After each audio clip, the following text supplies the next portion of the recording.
भारत में मुगलों के शासन की कहानी किसी से छुपी नहीं है। इन्होंने भारत पर तकरीबन 331 सालों तक राज किया।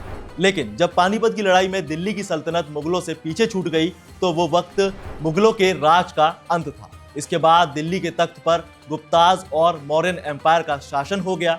लेकिन ये कहानी मुगल रानियों के नाम के इतिहास की। जी हाँ, ये वो सच है जो कई बार विवादों में आया और काफी रहस्यमयी तरीके से आया। तो आइए जानते हैं उस रहस्यमय इतिहास को जिसके किस्से आज भी कई बार कई जगहों पर सुनाए जाते हैं। नमस्कार, मैं हूं आपके साथ दिव्यांश वर्मा और आप देख रहे हैं वन इंडिया हिंदी। ये वक्त था 15वीं सदी का, जब बाबर ने भारत में कदम रखा और मुगल साम्राज्य की नींव रखी। तभी उसने हरम का भी चलन शुरू किया। हालांकि हरम की शुरुआत 1299 में हो चुकी थी। ये वो जगह कही जाती है जहां सिर्फ महिलाएं रहा करती थी और बादशाह अकबर के राज में इसमें 5000 महिलाएं रहा करती थी। हालांकि उस वक्त हरम को लेकर कई कठोर नियम बनाए गए, जिसमें से एक नियम औरतों के नाम को लेकर भी बनाया गया। इस नियम में औरतों को उनके नाम से नहीं बुलाया जाता था। असल में उस वक्त जो महिलाएं हरम में रहा करती थी उनको लेकर बहुत सी कहानियां लिखी गई, जिन पर अलग अलग इतिहासकारों के अलग अलग मत हैं। और अगर हम बात उन इतिहासकारों के मुताबिक करें तो भाई हरम में रहने वाली किसी भी महिला को उसके असली नाम से नहीं बुलाया जाता था और इस नियम को काफी सख्ती से फॉलो किया जाता था। दरअसल इसके पीछे की वजह यह है कि हरम में कई देशों से आई हुई महिलाएं रहा करती थी।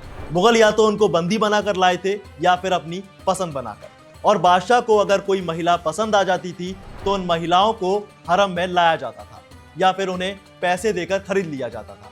उनकी वास्तविक पहचान जाहिर ना हो पाए, इसीलिए कोई भी हरम की किसी भी महिला को असली नाम से नहीं बुलाता था।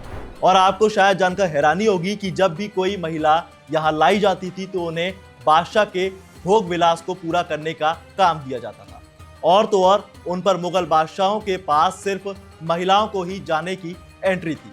ऐसे में अगर किसी महिला के साथ मिलकर किसी ने कोई प्लानिंग या प्लॉटिंग की तो उस सिचुएशन में बादशाह को नुकसान पहुंचाया जा सकता था। लेकिन अगर किसी को नहीं पता है कि हरम में रहने वाली महिला कौन है तो ऐसे में बादशाह की जान सेफ रहती थी, तो किसी तरह से प्लानिंग का खतरा नहीं होता था।